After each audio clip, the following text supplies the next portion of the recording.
Hi, and welcome. You're listening to the X22 Report. My name is Dave, and this is episode 692.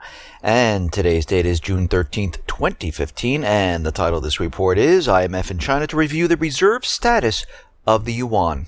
Now, before I get started, I just want to make a couple announcements. Monday, there will be no report. I will be on the road, and I will not have time to do a report. On Tuesday, there will be a news brief. And then on Wednesday, I'll continue with my normal everyday reports. This Sunday, tomorrow, I'll be uploading an interview with Joseph Meyer. He is from Straight Money Analysis, and we'll be talking about the economy, the collapse, and what's coming.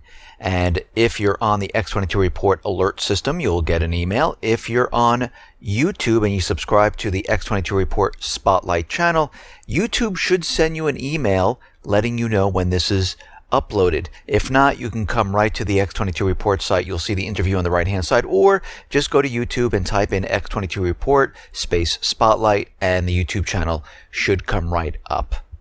Let's get right into the economic collapse news now.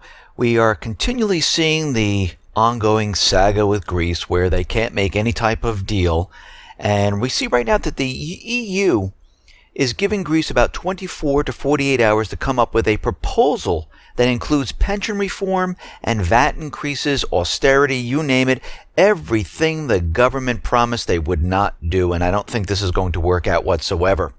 We see Macedonia right now. They are very worried. They're protecting their banks, and Greek banks in Macedonia can't withdraw cash. Macedonia banks protected in case of a Greek exit. And we realize that, yeah, there could be an exit right now. We understand that the IMF walked out on the talks. They can't come to any type of an agreement because they're on opposite ends of this deal, and there is no middle ground at this point.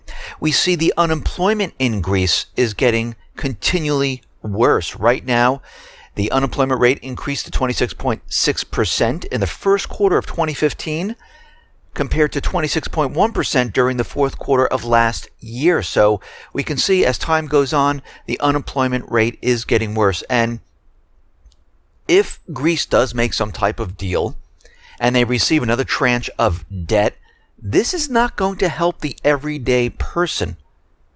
All it does, it funds the banks. It allows the government to pay its bills. It does nothing to help the economic growth of the country, because we can see already they want austerity, they want pension reform, they want them to cut, and they want to put them further into debt. And this is what the central banks do. Of course, to everyone else, they make it seem like everything is fine. We're trying to help the country, but they are not. We see Greece and Russia. They are getting ready to sign the Russian gas pipeline deal.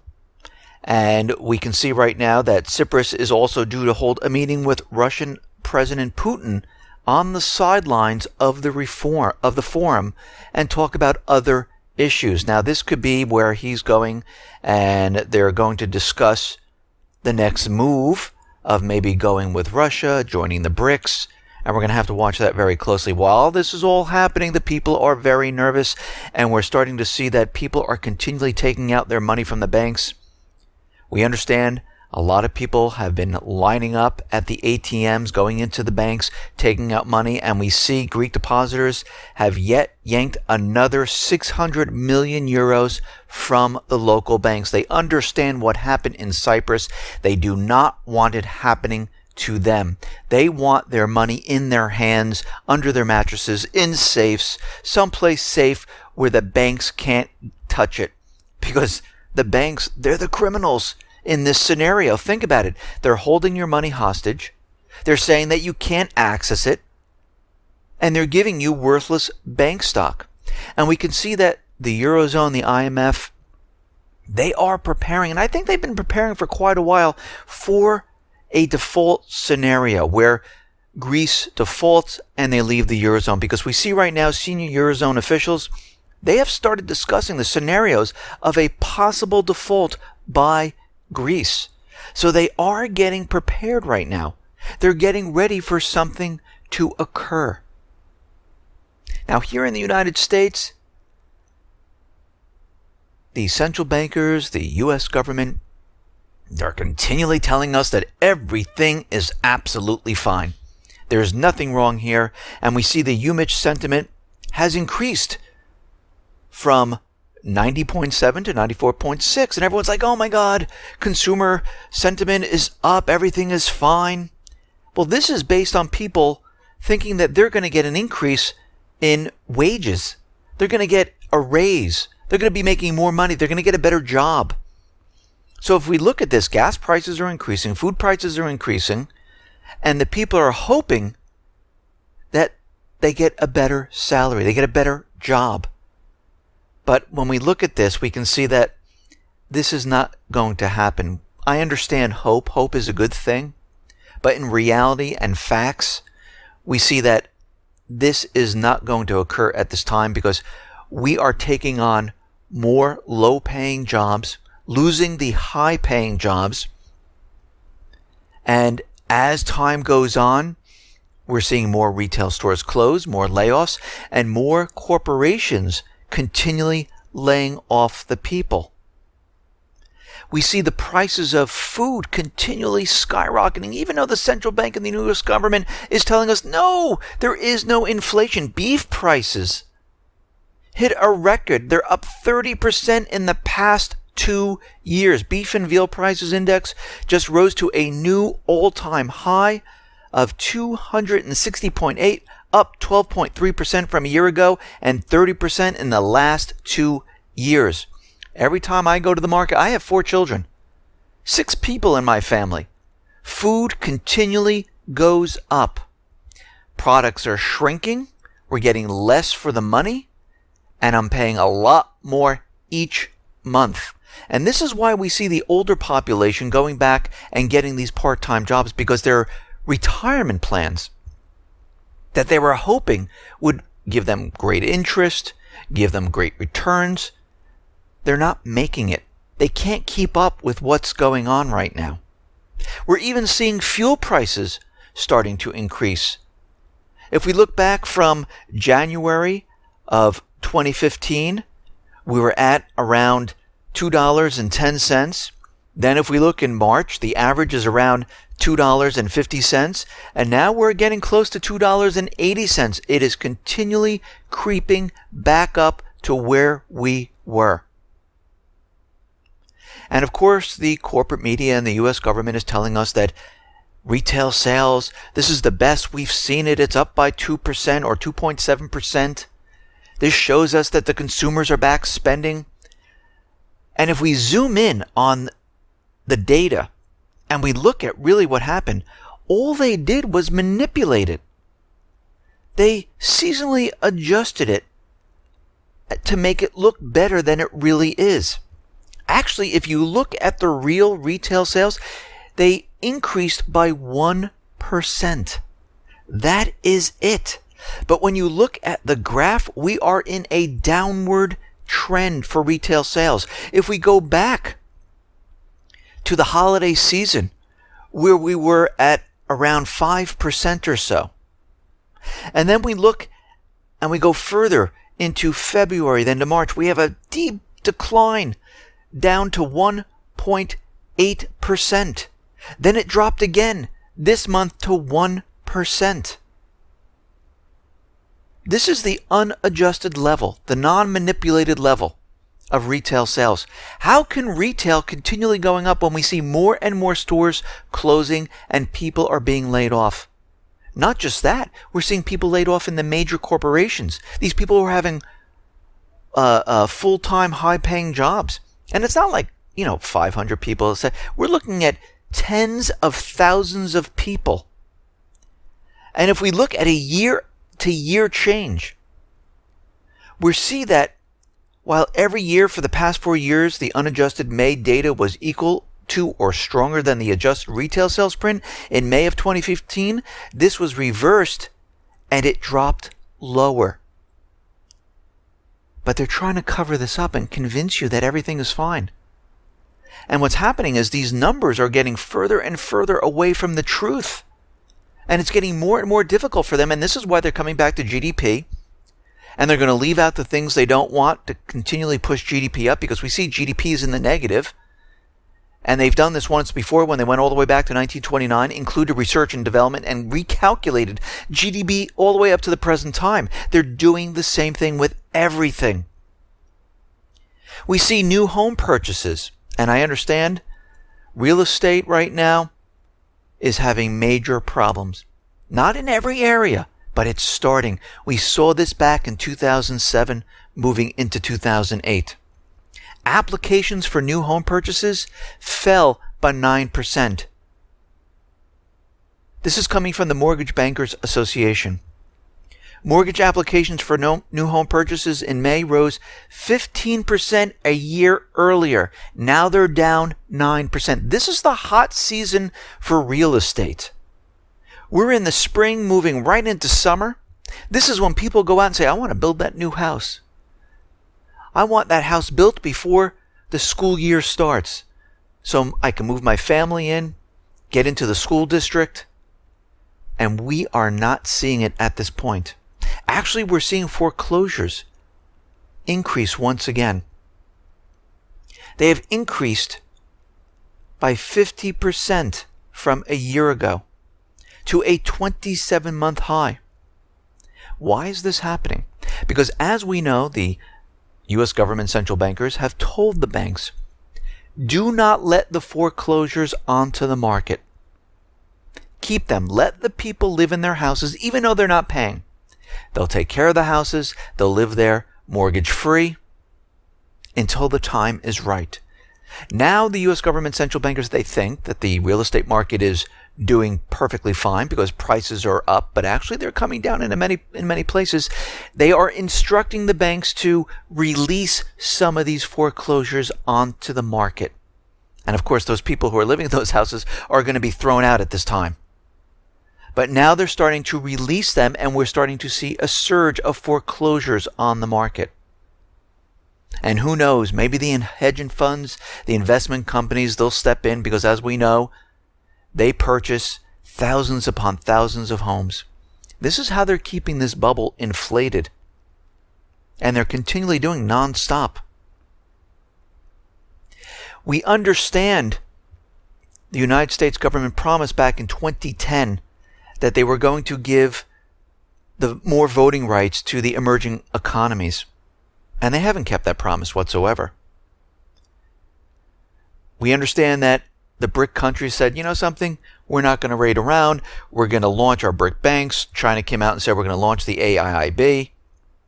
And the IMF is asking the United States right now to go ahead and fulfill the 2010 reforms. And they urge the United States to ratify them as soon as possible. The report indicates that in 2010 reforms are not ratified by September 15, 2015, the Executive Board will consider prior to end September which interim solution to pursue and will, building on its ongoing discussions, complete its work on steps that represent meaningful progress towards the objectives of the 2010 reforms as early as possible and no later than mid-December of 2015. So the IMF right now said they're going to move forward with Plan B if the U.S. failed to endorse the reforms. And this is what they're doing right now. They're moving ahead, and they're going to decide to give the emerging economies more voting rights. We see at this point in time that the IMF is now visiting China as part of the Global Lenders Review over whether to include the Chinese yuan in the basket of currencies. So, an official from the IMF says, yes, we are in China. We are under the review process for the yuan. This is the early stages at this point. And we will be looking at all the technical issues involved to put this in the basket of the SDRs. Now, of course, the United States government central bankers are using these cyber attacks to say, no, we can't let this happen. China is waging warfare against the United States. Jack Lew, the Treasury Secretary, is out there saying that the yuan is undervalued, and the IMF is going forward with this, and they are looking at the yuan. And of course, the United States is going to continually do whatever they possibly can to stop this. They do not want this moving forward. And we can see this is exactly what they're doing right now. They're doing whatever they possibly can to stop what's happening. They don't want to give up the voting rights. They don't want the yuan to become a reserve currency. And again, I've said this in the past, they are running out of time. And this is why we see everything starting to accelerate in the Middle East, out in Ukraine, in Eastern Europe, in the Pacific. The increased cyber attacks, of course, there's many different agendas with that, but we can see this is all starting to increase and accelerate at this time. We see Obama try to push through the TPP, and it was shot down by the House. They killed the fast track on Obama trade, which they should have done. There is no reason to give him the fast track. Actually, they should all read these and vote all of this down. This is not to help the people. This is not going to create jobs for the people. Again, this is for the corporations and the banks. We see the government is trying to push the CISA cyber legislation, because what they want is all your private information from all these corporations, because as we know, they push through the USA Freedom Act, which allows the corporations to capture all your information. They're spying on you. They're allowing the telecom corporations to do this under the USA Freedom Act, and if the US government wants this information, they need to order it. But with CISA, the companies can pass this information along and they will not be held liable. And this is why they're trying so hard to pass this. And this is why we see them pushing the propaganda that China has attacked for the second time. And this was during the Senate vote on the cybersecurity bill. And of course, the Senate did not vote for it. So it did not work. Doesn't mean they're not going to try again. We will probably see this once again because they want the cyber legislation passed.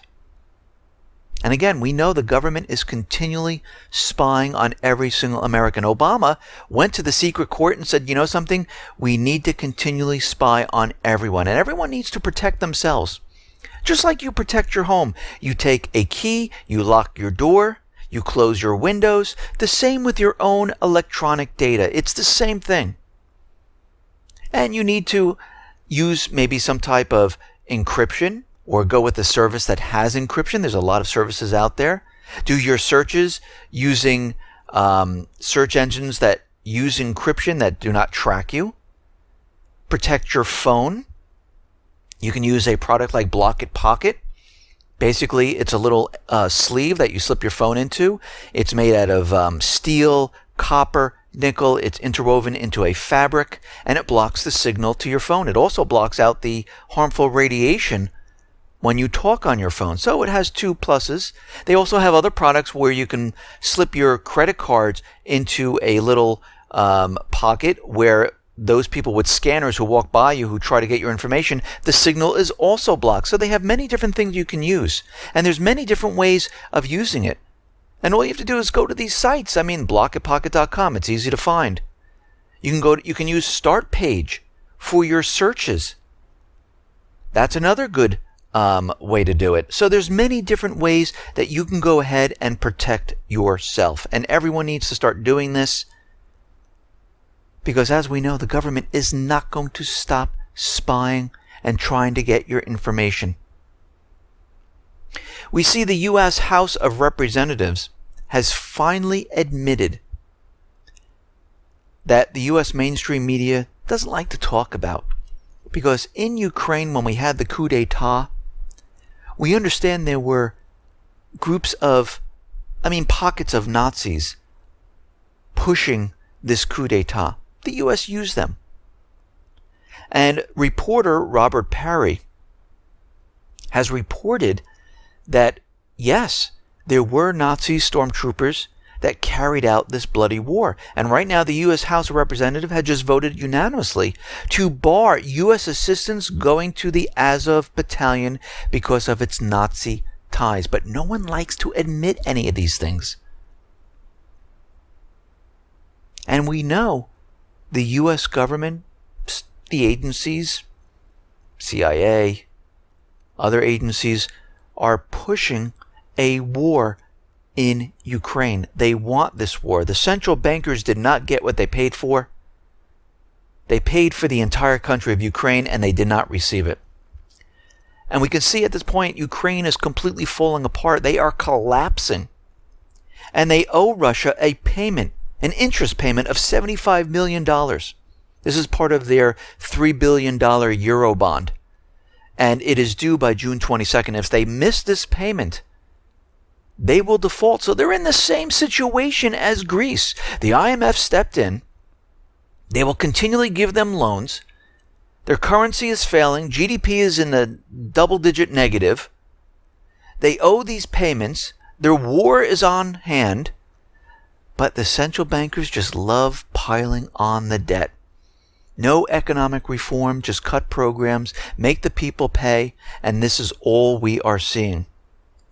We understand in Ukraine that Russia helped Crimea. They voted away from Ukraine. Now Crimea is part of Russia. And there's a nuclear reactor facility inside Crimea. And now there's a fight of who actually owns this. Kiev is saying they own it. And Russia's saying, no, we own this right now. And they're going back and forth of who really controls it. But Russia is saying that we've already reported to the IAEA. And we are saying that we've been taking care of it. We've been keeping it up. And right now, it belongs to Russia because Crimea is part of Russia. We see the Donetsk leader, Denis Pushilin. He's a representative of the self-proclaimed Donetsk People's Republic. He's saying they are doing whatever they possibly can to help with the Minsk II peace talks, the ceasefire agreement. And Kiev is continually battling them, not allowing them to go forth with them there. And we know this. We know that Yatsenyuk, Poroshenko, they're under orders from the central bank to make it look like, and George Soros, I should say, to make it look like they're going with the Minsk II. Yes, we're doing everything possible to abide by the Minsk II agreement. And on the other hand, we have trainers in there. We already released the first set of soldiers. We have lethal weapons coming in. We're receiving aid. We're getting ready, and we're shelling the Donetsk area. Yatsenyuk says he will not negotiate with terrorists, the southeastern people. He doesn't care about the Minsk II agreement. He will not negotiate because they are terrorists. Now, you have to remember, the U.S. government central bankers, this is what they do. If they do not have a puppet government where they went into a country, they threw out the elected government, and they placed a puppet government in there, if they do not have a puppet government, they will back the people to overthrow the elected government. If there is a puppet government, like in Ukraine, Yemen, Lebanon, Libya, Iraq, any person who is against them, they are a terrorist. You can see this happening here in the United States. If you do not agree with the government or you speak out against the government, you're a domestic terrorist, you're a sovereign citizen. They come up with many different names to convince people that these are the terrorists. But if we go back to the founding fathers, this is why they gave us all these rights. This is why they gave us freedom of speech, to talk out against what the government is doing. But they don't want people to know this. They don't want people to realize this. And this is why they scare them and say they are terrorists, because that's a scary word. No, it isn't. That's a word they use to put on people who don't agree with another country coming into a country and overthrowing their elected government. And we can see in Ukraine, they are not going to stop. They are pushing a war. Kiev right now may ban trade with Donbass completely. Right now they submitted a bill and they're saying that occupied territories in the southeast who are being controlled by terrorism, we cannot have trade with those type of people until it's brought back into Ukraine. They have a blockade in Donbass. They're banning trade. They're firing on different areas in Donbass. They're doing whatever they possibly can to provoke the people in the southeastern region. Kiev right now is making a move because now they're saying that the southeastern people are violating the Minsk agreement. They're continually firing even though we have a ceasefire. Now, the southeastern people have been recording, and the OSCE has been recording all the violations by Kiev, and it's in the hundreds. But again, the United States does absolutely nothing. Marie Harf, when she was questioned on this, she kind of diverted the questions and answers because she had no answer to this. What are you going to say? Oh, yes, they're violating it, but we don't sanction them. We only penalize Russia if they go ahead and violate anything. They have no explanation of why they're not coming down and penalizing the Kiev government because they're behind this. They want them to violate it. They want a war. Right now, Ukraine is going to produce their own tanks and other weapons. They've been repairing their military units. They've been repairing tanks, like 25 tanks, 128 armored personnel carriers, 45 military vehicles, and now they're going to start building their own military equipment, more advanced military equipment. And of course, from all this aid coming in from the United States and the United States buying the different companies and different assets of the country, they will be able to do this. Experts are out there. Alexander Hug, Deputy Chief of the Special Monitoring Mission of the Organization for Security and Cooperation of Europe, is saying, well, tensions are rising high in Ukraine. The levels are increasing every day since June 3rd. He says, we see no indication of adhesion to the first measure of the February 15th Minsk agreement. Fighting has continued in specific spots along the contact line. The division between territory held by the southeastern people and the Ukraine army since the agreement was signed, and we're continually seeing more and more fighting. He's saying if this isn't stopped, this could escalate into an all-out war, and it's getting worse as every day passes now. And we know this is what they're trying to do. Biden is in talks with Poroshenko, determining the next steps and measures in case of further escalation in Donbass.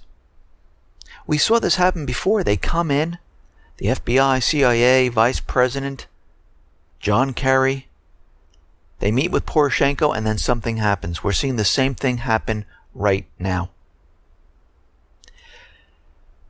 We see NATO is simulating battles with Russia. NATO aircraft and soldiers held drills near the Latvian capital of Riga on Thursday. The NATO Sabre Strike 2015 drills are taking place in the Baltic states of Latvia, Estonia, and Lithuania, and this is going from June 1st to June 26th, and they're practicing different scenarios of Russia attacking.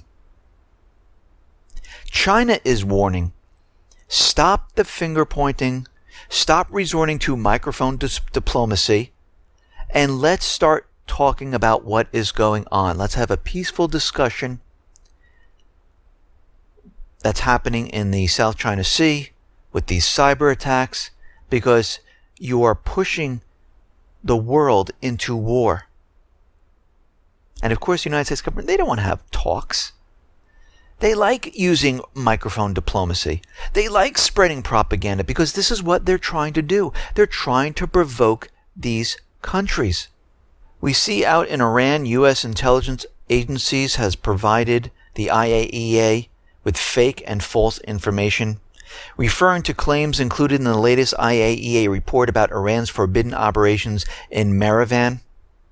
And they were given this information saying that they were developing nuclear weapons. And Iran is out there saying, listen, they are ready to take the IAEA inspectors into any point they wanted but received no response from the organization. They'll show them around showing that there are no nuclear weapons in this area.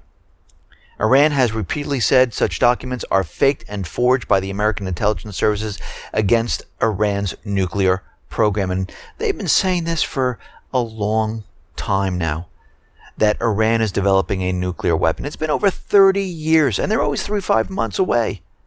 And none of this has ever been proved. The IAEA has never shown any of this. And we can tell that this is completely all propaganda. In my last report, I talked about how the U.S. was going to be selling the A-29 Super Tucano light attack aircraft to Lebanon, and the Lebanese general there is saying, these are worthless. We can't use these. These light attack aircraft that the U.S. is giving us are not very helpful because they are to be used in battles against other aircraft. And the people who are rising up in the country, they don't have aircraft. You remember, in each one of these countries in the Middle East, the people are rising up and they're taking back their countries. We see it in Yemen. We see it in Libya. We see it in Lebanon. We see it in Iraq. They're not fighting the Islamic State. Remember, when the United States went into each one of these countries, they removed the elected government, put in a puppet government. They called everyone Al-Qaeda. They used drone attacks on these people. All they're doing right now is switching the name to the Islamic State because this is the scarier terrorist group. And this is what they're using. But really, it's the people of the country who want their country back. And the general who's in the country saying these are worthless, these are people. They don't have aircraft. They're fighting on the ground. And the sale is a waste of money. But if you notice, the U.S. government, they want chaos in the region at this point because they can use the Islamic State. And they are just giving them enough to keep these people back. And sooner or later, once these people start to really make progress, like in Yemen, they bring in the proxy army to push them back. We see it in Libya. They're trying to have talks there. But as we can see, the UN is saying, listen, they need to come to a decision because something else is on the table. And it looks like they might be getting ready to go in there because what we're seeing right now is that Libya's official government, this is the puppet government, which is really not the official government because the new government was elected into power. They're in Tripoli. And we know this puppet government moved the central bank to a different location because they wanted to sell the oil. Guess what? They're having trouble selling the oil directly. Most of the other countries are coming to the elected government in Tripoli and purchasing it from there. So their plan kind of backfired, and they are not selling the oil using the dollar, even though they moved the central bank and they tried to do this. The elected government that's in Tripoli, they're selling the oil to any country that would accept it, and you don't have to use the dollar. This is why they're urging these two governments to come together and form a unit, a one government type of scenario. But I don't think this is going to occur. This is why they're saying they're running out of time, because as we can see, they are continually selling the oil, and the central bankers, they do not like this whatsoever.